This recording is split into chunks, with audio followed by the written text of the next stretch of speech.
The final presentation of this session by Alberto Lopez,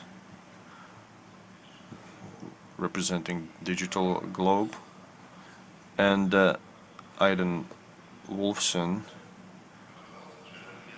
VP Business Development and Marketing, Video Inform Israel.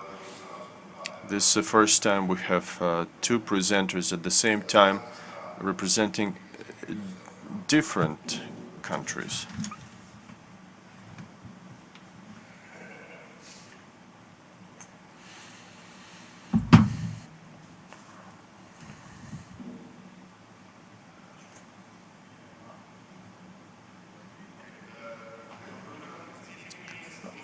Good morning. I'm going to speak English.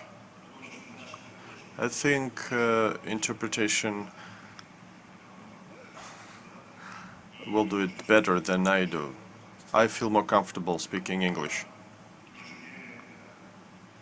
I would like to thank Ilya Yudin, our director in Russia.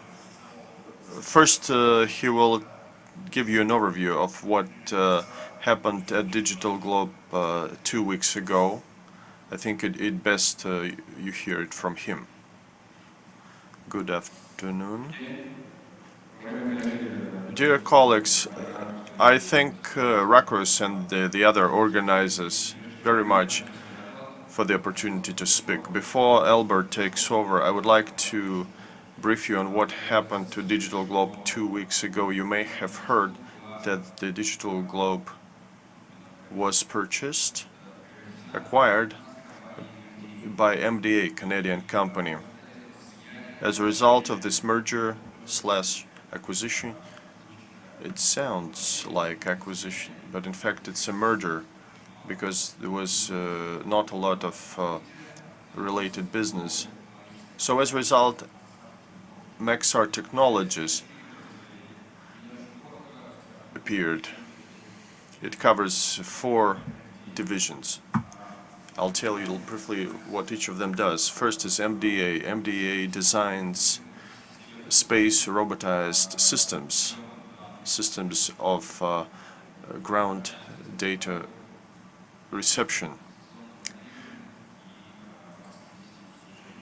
Plus there is marine detection systems and radar data.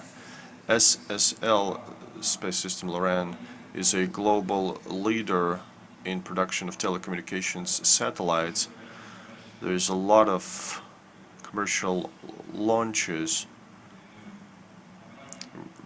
that were made at that company. Of course, they design and produce remote sensing capabilities, and they are part of many space missions, including research ones for various customers from different countries. The third division is DigitalGlobe, optical remote sensing champion that you're familiar with, and the fourth one is Radiant Solutions, a new one, brand new division that will provide information and analytics to customers that need it, and predicative analysis of big data. So the range of customers will include the military, agriculture, and so on. So intellectual use of all kind of data that is now accumulated at one holding. How can we assess this merger? I think this is an emergence of a new giant in geospatial industry. Maxar Technologies has the opportunity and capability not only to deliver data but to manufacture complex satellites, transmit data. So it's a totally new public company. This is a new milestone, new landmark for DigitalGlobe. These are new solutions, new opportunities. So Alberto is going to tell you about it. We think this is a positive move. This is a new development vector So I want to make this brief interjection, and my colleagues will now take over. Okay, thank you, Ilya. So very quickly, as you could see here is a full combination. We saw several slides similar to this one from our colleagues of Roscosmos and other of the representatives. To have a choreography of this kind of resources, to be able to deliver data within 2 hours to very, very important customers, as you are and as other all over the world, is not an easy task. So I'm going to talk about what is the paradigm that we see we had to implement in order to be able to do it in the right manner, in a manner that could be exploited immediately for the high demand. As you all know, we capture 30 centimeter resolution imagery all over the world. And this is allowing us to be able to show the complete world changing and have a time machine over the last 16 years. So this is showing how the whole planet is changing. And the planet has definitely got a lot of interesting things going on it. And the problem we got is that our planet is too big. It's really big, and you know it. So, and the customers are really, nowadays, they want to have the information immediately. They have no patience anymore. They want to have results. They want to have responses now. So we had to work with this in a very different manner. You know that we capture 4 million square kilometers of very high resolution imagery in multispectral 4, 8, 16 bands plus atmospheric and 11 bands. That for all of you, you know what is it.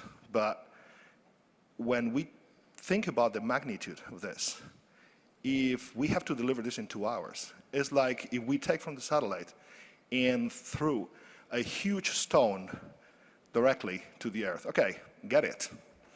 If you try to do this to our customers, what is going to happen? You will smash them. They're not going to be able to process all this. And so we had, okay, first of all, this is the first problem. There's a lot of satellites going on. So today we saw how Roscosmos is going to launch tens of satellites in the next years. The problem is that, okay, that's great, a lot of data, but how many answers? The thing is that how we can give the answers. So we capture all these stones, and we put these stones in jail. Great. We have a huge data center. So now what? Nobody can use it. Just how are you going to digest that? 95% of all the imagery we capture over the last 16 years is never been seen by anybody. 95%. So we got to do something. This is not really what we want. We want this to provide answers. So we had to wait until we had a couple of technologies that I'm going to talk about and going to concentrate that they were ready for us to be able to exploit this at scale. One is the elastic cloud computing. So with Amazon Web Services, we had to manage all that. But when you think about this amount of data over 16 years' time, every day 4 million square kilometers, multispectral bands, et cetera, et cetera. Of course, at the beginning it was not so much. But if we consider, okay, a byte like a grain of wheat, and we have to carry on every byte, well, we have 100 petabytes. 100 petabytes. I don't think that many people has been familiar to work with this, even with the term petabyte. Okay? But how big is this library? So keeping the same symbol, just if we use this grain, it's not only one big carrier ship of grain. It's 200,000 boats of grain. This is the amount of bytes we're having. So this is approximately 40 times, putting these ships one behind the other, all around the world, 40 times. I mean, this is huge. So this is the reality. So we have all that data, but we are not the only ones. You see a lot of providers, a lot of information. So how do we put these petabytes into the cloud? If we do it via fiber optics, it will take us 300 years. Not bad. Yeah, it's an easy task. If we do it with a direct connection, still 60 to 18 months for people to be able just to access to that, or just to put it together. So we had to work with Amazon just to create a new technology, and this technology that we call a snowmobile. But what is a snowmobile? We put 1,400 of these elements just to gather the information we already captured, not what is coming later. So we have to put it in a way that it could be constantly stored, processed, and be able ready to exploit. If not, it will be impossible because we will never catch up with so much data we're capturing. So what we did is just to create, as I said, this not a big snowball, but a snowmobile. And as we love imagery, and you love imagery, I'm going to show you what is a snowmobile. So we'll do it from space. This is our headquarters in Westminster. It looks like a satellite, as you can see, with a dish in the middle. This is what is a snowmobile. You see, that is specific. It's a truck plugged directly into our data center that could be immediately moved and exploited and replaced in order to be able to have available all the data with this 1,400 machines. So I think now we are more aware of what is this, how big is the data? Okay, so, but we still have the data in the jail, right? And then we are not talking about big data, we're talking about heavy data, okay? Okay, some people is ready to use big data. But if we try to do image mining with our traditional tools, it's like, okay, take a hammer and start processing this big heavy data. How much are you going to be able to process? Is really very, very little. But what we really need is with this image mining, enrich, refine the data, and be able to learn and classify all this data. This is what really the customer need. They don't care about the pixels. They care about the answers. So for us, it was a need to transform from the pixels to the platforms. So every platform, as our colleague from ETP just explained before, can plug in and start exploiting directly the data.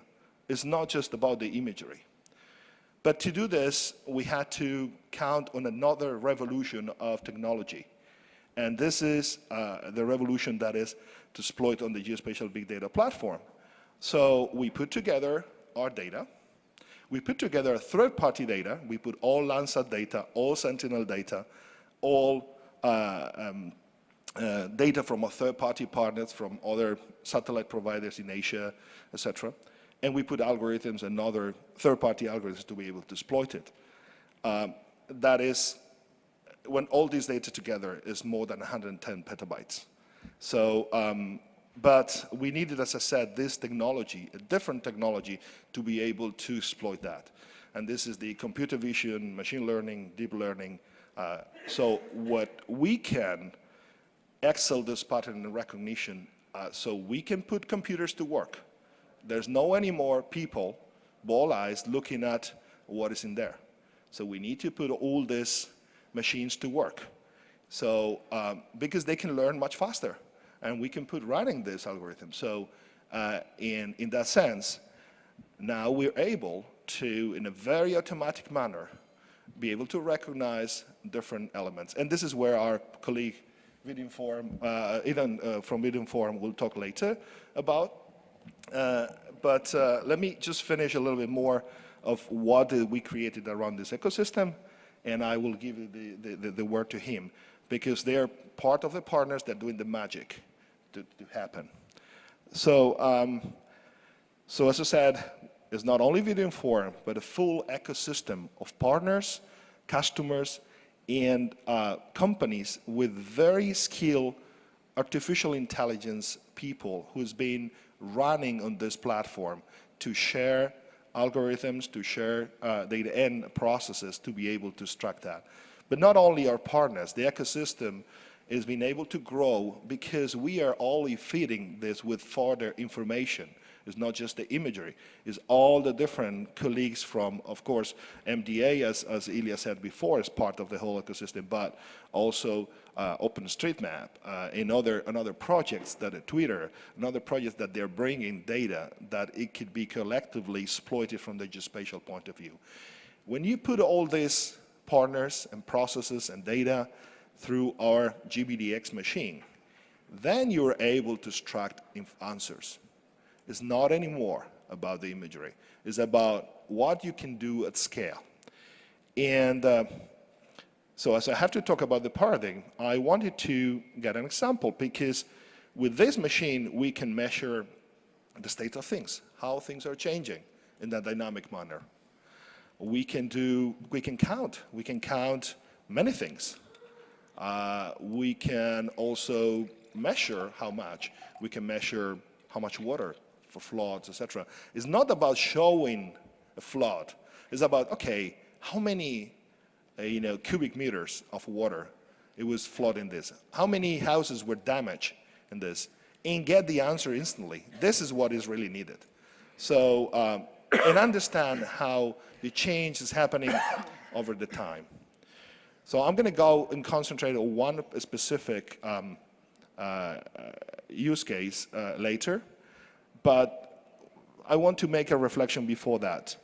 You are all remote sensing specialists, but the community of people who's using geospatial data is growing, and is growing dramatically. So it's not anymore our people, it's developers.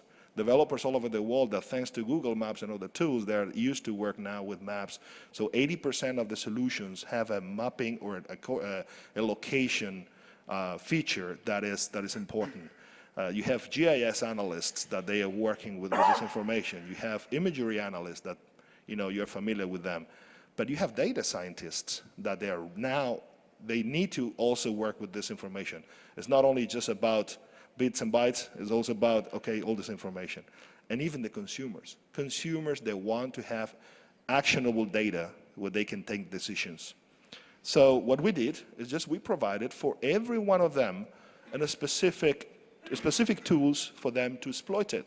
So for developers, we provided APIs, SDKs, and even notebook-based web IDEs for them to develop the applications. For the GIS analysts that they use, they're familiar, and they want to keep working with Esri or Panorama or any of the tools. We created plugins for them to exploit this. For imagery analysts that they've been working with MV or other tools, we integrated these tools for them to be able to exploit it too. Data scientists, they are working with the different sets of data. So with a lots acquisition in Radiant, we included Jupyter notebooks, so they can build this at scale. They don't need to be a traditional GIS expert or a remote sensing expert to exploit it, because this is the only way this is going to be really exploited at scale. And well, in the future, we are going to have, for consumers, dashboards where they can take decisions, so they can see how things are changing. As I said, I want to go into practical, because it's good to talk about all in theory, but I wanted to get a big problem. So when I was coming to this conference, I was thinking, okay, I'm coming to the biggest event for the Russian, which is the biggest country in the world, so we have to come with a big example. We cannot come with just with a tiny, example saying, oh, we discovered 7 boats in this port, or we counted this number of houses. So last year we had a really challenging problem. Australia, you are familiar with Australia, 7.6 million square kilometers, 24 million people, scattered all over the place. Approximately, they had in cadastre 13 million structures. So yeah, it's a significant part. It's 1/3 of Russia. I know that you have bigger problems because it's a bigger country, but okay, it's not bad to start with. So they need it because they created what they call national broadband network. They need it for telecom, for insurance companies, for cadastre, and for other elements. They needed to have a constant changing, updated database of every object that is that could be insured, that is an asset management, constantly, every year. So when they went to everybody, just the traditional companies, to say, okay, how we can do that, it's impossible. It's impossible. Nobody could do it. Every year, come on, give me a break, it's impossible. So we said, okay, let's take the challenge and see if this works. So we had to do a full inventory of the whole country, extracting a lot of valuable information. Every tree, proximity of the tree to the house, side of the tree, type of the tree, pools, houses, materials, and you name it. This is what we had to do. Remember, less than a year time, and every year has to be updated. So this was a really challenging. And we tried to do it with the traditional methods, okay? The cadastre, launch a tender, forget about it. The administrative work is going to kill you. So we had a partner who said, okay, you know what? I'm going to put some money on the table. I made the investment and we start. And then we do a PPP, a public-private partnership with the different agents, and they will be able to exploit it based on our data created with you and our processes. And we started. So we took all the high-resolution imagery of the whole country over the last 16 years, not just the only ones they have now, because they wanted to measure also how the country was evolving. So we did automatically extracted all the building footprints, and we did it at scale. And we created the land use land cover at scale. Remember, 7.6 million square kilometers. We're not talking about just a few hectares. We had to do the elevation maps at 1 meter accuracy height. We had to do the land use land cover combined with the elevation map in order to determine what kind of uses it was done in every specific structure. And we had to use the multispectral and superspectral bands in order to see what materials were used for that. And we use convolutional neural network in order to determine this at high speed. If you are not familiar with this, for example, this is the example of the pool detection. We achieve 98.2% accuracy. It's not perfect, we know. But you consider it's good enough? I think it's good enough. 98.2% for the whole country of Australia? Well, I don't think we have that in most of the countries. So this is what we did. So then, every single parcel was detected if they have in the property a pool. So now the insurance companies, they know how much money is the value of that. But this is not the only thing we have to detect. So we have to go beyond. And we brought our partners into the equation for the ecosystem. And this is where I'm going to give the word to my colleague Idan. So he's going to talk about how they are training and making learn the platform to extract more information. Good morning, everyone. Thank you for the opportunity. And I will try to explain you a little bit about Video Inform. It's an Israeli company that we are specialized in detect and classify object for imagery, also from video, but we will talk about the imagery today. And we are partner in the DigitalGlobe because also we are moving from the defense side that they want to buy a software, use it by their own, to the civil and retail market that want it as a service. They want information. They don't care about the image, they don't care about the pixel, they don't want to analyze it, they want to know what you get there. They want to know the answer. And we're one of the supplier of the answer on the platform, not the only one, but one of them.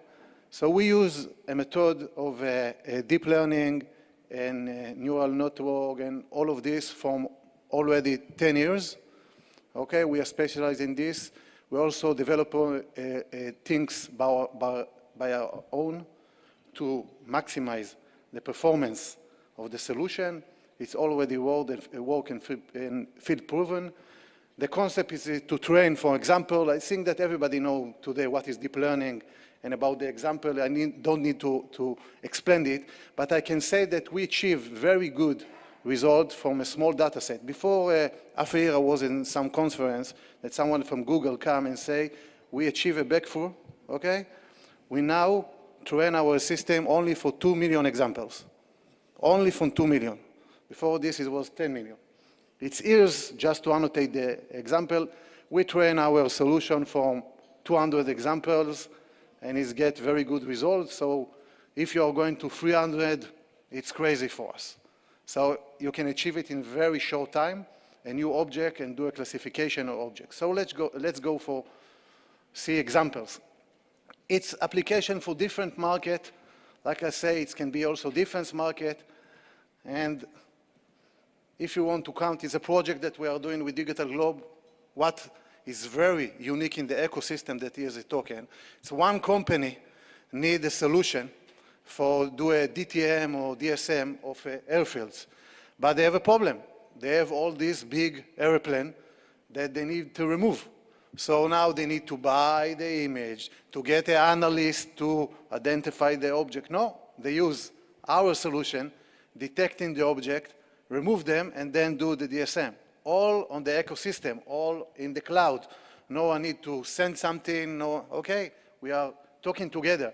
So this is one object you can see from the 50 centimeter resolution, different, this is Heathrow, different size, different angle, even one capture in the air, the system it's detected, and even the Concorde that I can assure you that you don't have 2 million examples, even not 10 examples, but the system is still catch it. If we are looking about maritime, okay? So maritime, the sea is wide and open, and it's, I can tell you, I come from the analyst side, okay? I really don't look at it, but I was in my background in the army and deal with this. And in the sea, it's much difficult. After 1 hour, 2 hours, you just see the blue. You don't see nothing. It's not matter if it's a ship or something like this. But here, it's much difficult things because DigitalGlobe tell us, okay, someone here from IMITSA talking about illegal fishing. They are telling us we are needed specific size of boat, not all the boats. So we don't miss the other one. We want only the specific size. Okay, this is a classification. We can do all the boat, we can do only specific size. Or if you're going for counting car. So we can do it in parking lot, okay? I don't think that everybody wants to do it, okay? It can take hours for this parking lot in Sydney or this small parking lot, but we can also look at this on the environment, the urban environment, that it's much difficult, okay? For us as analysts, we use the road to say it's a car, but we don't go to the roof to look for a car or in the shadow.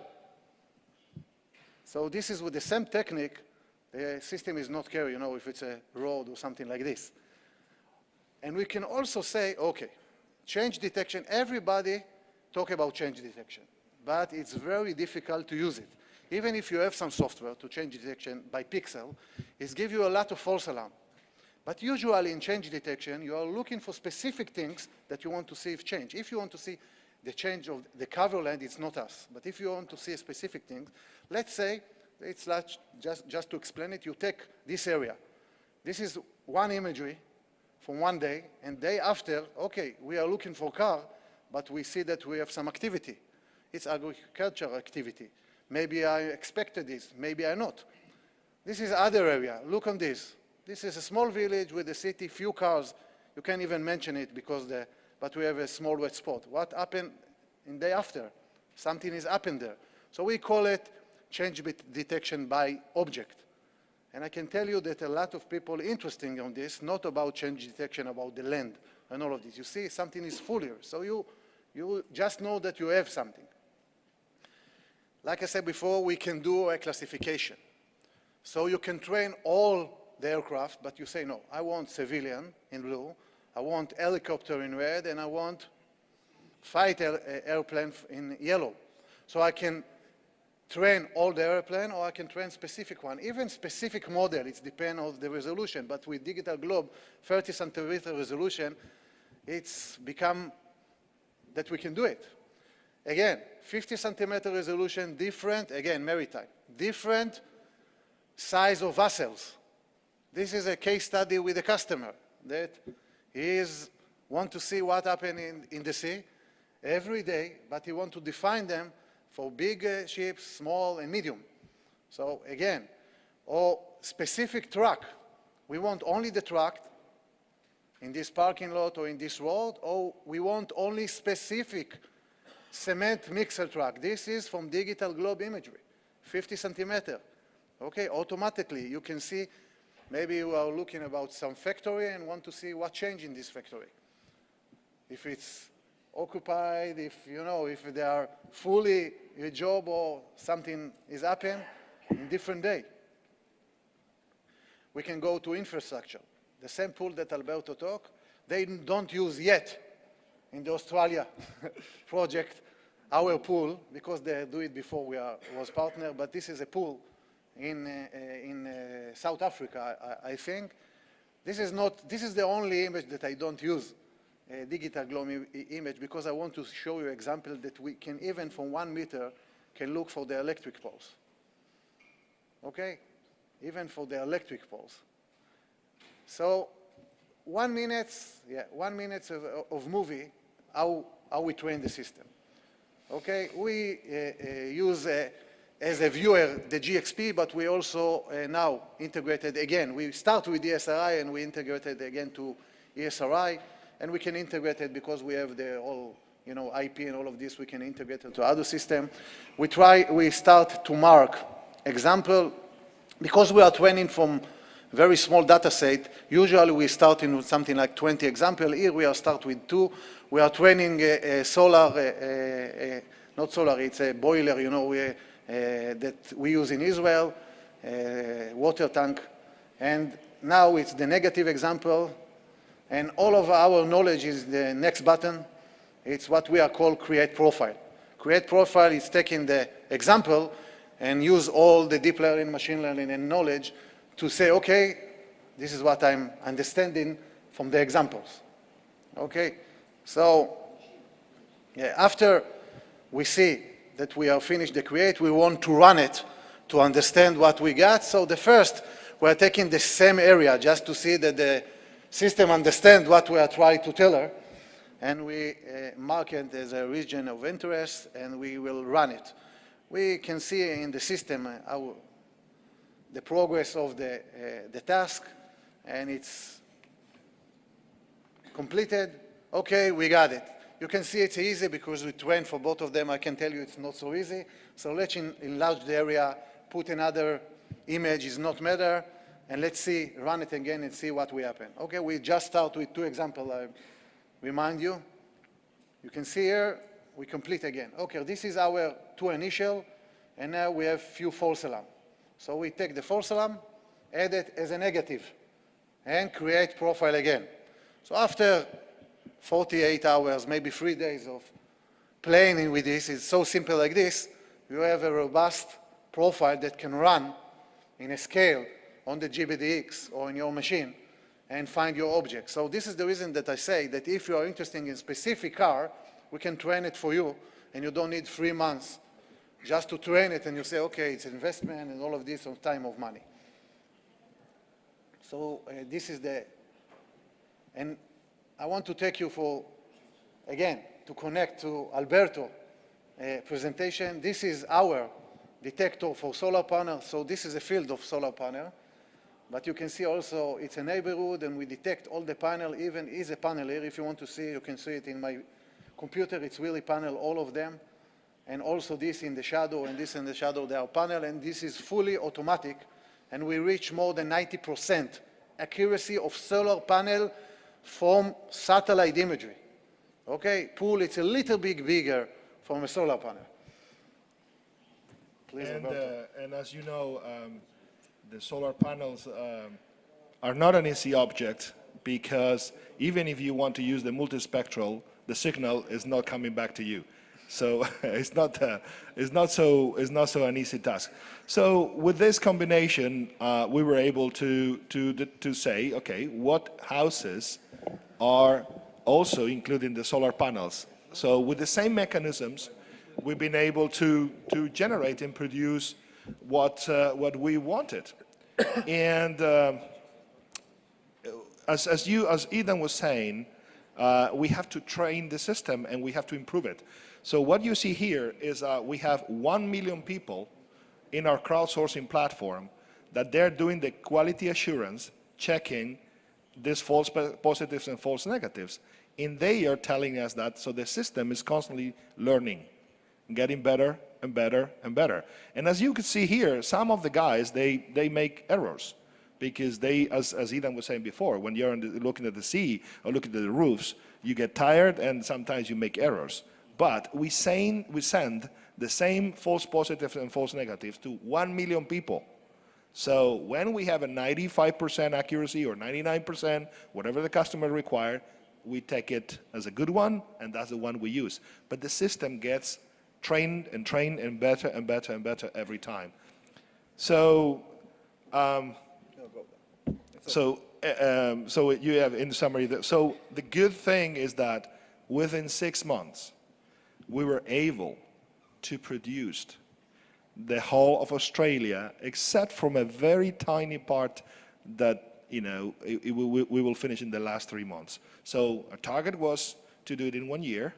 We did it in 6 to 9 months.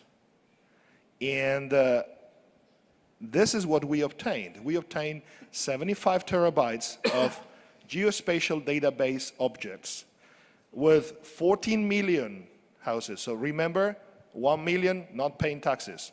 Boom.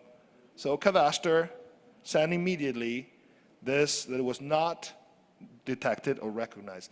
And we covered 95% of the Australian population within these 6 months.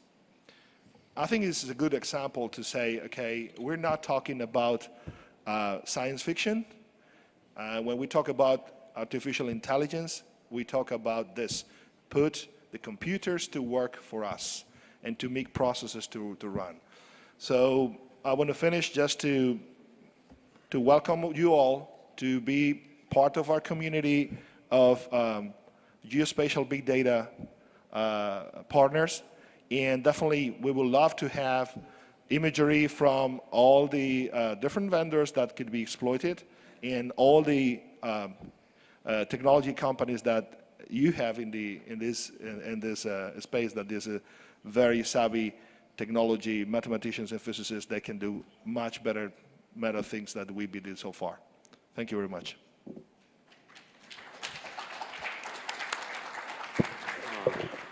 Спасибо большое. Мы немножко перебрали по времени, но я думаю, публика не удержится от того, чтобы не задать пару вопросов. И Валерий Александрович, как всегда, первым. Я попытаюсь ответить на английском, но если пожалуйста, говорите медленно, что я понимаю. Если чуть-чуть не понимаю, тогда Владимир может помочь. Хорошо, спасибо. У меня вообще несколько вопросов, но первый я хотел бы сказать, вы такой замечательный показали сервис. К примеру, я покупатель. Мне бы понять, у вас она настроена, система самонастраивающаяся, или вы только используете, я имею в виду, какие данные вы используете?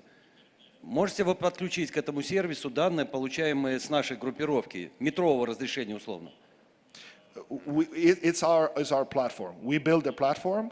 As Ilya said before, we have now different companies in the group, but this was built by DigitalGlobe, and we are inviting the partners to, they can share data and algorithms, and when we mean share, it doesn't mean for free. They get paid, they get money out of that, okay? So we created the ecosystem, so it's our data and our algorithms, but also third-party data and third-party algorithms. But we have this in this cloud. This cloud is on Amazon Web Services, so any Amazon Web Service instance all over the world can be using this. So we can have it everywhere. Even Amazon in Russia could be used that way. We can talk about if that could be an extension into a private environment. That's another thing, but this is the way it's done. Спасибо. Но у меня еще один вопрос параллельный. Достоверность результатов, которые вы получаете, и насколько, вот вчера я задавал вопрос, есть ли какая-то система сертификации данных и результатов, получаемых вашим сервисом? Спасибо. Yes, we have, first of all, we need to certify data. So we need to, some of the data is certified in terms of accuracies, resolutions, etc. So for example, all our imagery is certified on a better than 2.3 meter resolution, 2.3 meter accuracy without ground control points all over the world for CE90. In the case of elevation data like VRICOM, for example, we did also with NGA this certification for not only CE90, but LE90 and SE90. So we are certifying that. Also, some of the partners, they are certified their imagery data, okay? And then in the algorithms, we have a process where we certify also these accuracies, etc. Sometimes is the company itself that made the test and they publish this. So for example, Video Forum could say, okay, I trained this system and we achieve 95% of accuracy under this training, etc., etc. And this is what they can approve, and then we can test and run it. The best part we did is just with PSMA in Australia, what we did is that we fulfill all the requirements from cadastre, insurance companies, and telecom companies for the different tools. So we certified that the method worked for that specific purpose. So for the LTE, which is the fourth generation of mobile phones, radio planning, it was certified in that could be used for the interference and line of sight type of coverage. If you want to go to a specific, certification, the way we do it is we run a project to define the data set that is according to that, and we do it. We cannot do magic, but I think this is a new paradigm, a new way of producing at scale. We're talking about, for example, Facebook. You know all Facebook? Facebook is working on a project where they want to provide internet to places that they never been having internet. So they were with the computer vision and our data. In 3 months, they scanned 87 countries, and they detected where there's people living and having activity without internet. And this is providing data at scale. So yeah, it can be certified, but there are many questions that they need to be that could be answered, even if it's not a certified data. Mr. Lopez, Mr. Wolfson, I'm Leo from the SOI. My question is about prediction abilities. We all have seen examples that refer to a single point in time. But when an object changes, how does it affect on detection abilities? And have you seen projects that has made you train the system on changing objects on multi-temporal images? Can you refer to a specific example? Thank you. As I said, video inform is detect object. We don't do change detection method. But you can do a classification of something. So if you are starting to see when you run the system, okay, and we are checking this, and the customer that run it, check it, and see, okay, something is happening. I have a new characters of a car that I want to identify. So then you have to decide if to add it to the data set and it will become one of your object that you recognize, or you can do it as a separate. It depends on you, okay? And because we are trained very fast, you can do both of them. This is the concept. So we don't do, like I said, a very traditional change detection. This is not video inform, maybe other partners. Yeah. And Alberto will talk about it, but about specific object, a lot of our clients start with, okay, just tell me about cars. And when they understand that you can do a classification of trucks or a pickup truck or even only white pickup trucks, it depends on the data set, they are going to there, okay? Yeah. They are going to this area. So we have, I can give you one example, but there are many. We have customers like Walmart that they need to know how much is going to be the sales of next month in the supermarkets. So this is, we don't have a crystal ball to predict how much it's going to be, but we took car counting algorithm, as Video Inform is doing, and we processed 16 years back all the malls, all the parking lots, and all the malls of Walmart. And we created a learning machine, so we do predictive analytics. One of our partners, Orbital Insight, is selling to Walmart a report that with every time we capture a new image in a parking lot of Walmart, they give a report of how much is going to be the sales next month with a 3% error. Sorry, but we are out of our schedule now. Thanks a lot for such kind of clear explanation of your. Thank you. Thank you.